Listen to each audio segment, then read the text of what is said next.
رکو دوستو، اس ویڈیو کو دیکھو۔ حضرت نوح علیہ السلام اور بوڑھی اماں کے واقعہ۔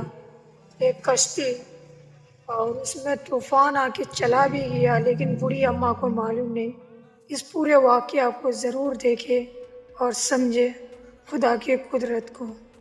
جب حضرت نوح اللہ کے حکم سے کشتی بنا رہے تھے، ہر روز ایک بوڑھی مومنہ عورت اپنی چھوٹی سی گھٹری اٹھائے ان کے پاس آتی۔ وہ کہتی، اے اللہ کے نبی، کشتی کب روانہ ہوگی؟ حضرت نوح مسکرا کر فرماتے، ابھی دیر ہے، وقت آنے دو۔ وہ عورت وہاں بیٹھی رہتی، پورا دن انتظار کرتی، پھر شام ہوتے ہی گھر واپس چلی جاتی۔ یہ سلسلہ کئی دنوں تک چلتا رہا۔ ایک دن حضرت نوح نے اس بوڑھی عورت سے فرمایا، اے بوڑھی اماں، جب جانے کا وقت آئے گا تو تجھے بتا دیا جائے گا۔ وہ سر جھکا کر چل دی، مگر دل میں یقین تھا کہ جب کشتی چلے گی نبی ضرور بلائیں گے۔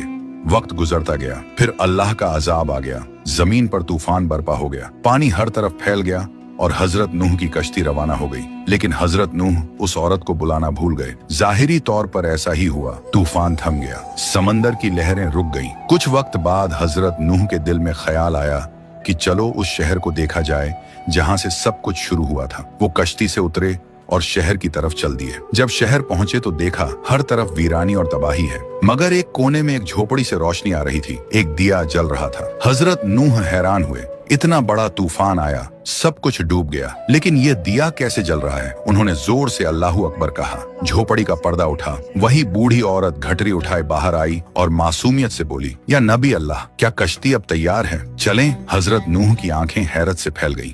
انہوں نے پوچھا، اے بوڑھی اماں، تجھے کچھ بھی پتا نہیں چلا؟ عورت نے سادہ دلی سے جواب دیا، کیا نہیں پتا چلا یا نبی اللہ؟ حضرت نوح بولے، اتنا بڑا طوفان آیا، دنیا ڈوب گئی، بارشیں برسی، لوگوں پر عذاب آیا اور تجھے کچھ خبر نہیں۔ وہ عورت مسکرا کر بولی، یا نبی اللہ، ایک دن بادل تھوڑے گرجے تھے اور ہلکی سی پھوہار پڑی تھی، بس۔ حضرت نوح نے آسمان کی طرف دیکھ کر فرمایا، اے میرے رب، یہ کیا معجزہ ہے؟